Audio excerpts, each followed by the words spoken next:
میں اندھیرے سے ڈرنے والی لڑکی جو کبھی اکیلی صحن سے باہر نہیں نکلی تھی، آج اتنی مضبوط ہو گئی تھی، اپنے باپ کو بچانے کے لیے اپنی جان تک دینے کے لیے تیار تھی۔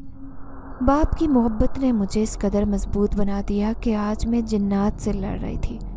مجھے پتا تھا کہ میں یہ ساری منزلیں طے کرنے کے بعد ہی اپنے باپ کا علاج کروا سکتی ہوں۔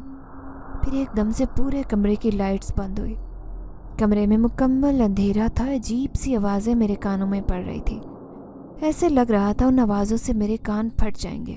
میں کانوں پر ہاتھ رکھنا چاہتی تھی لیکن ناکام رہی۔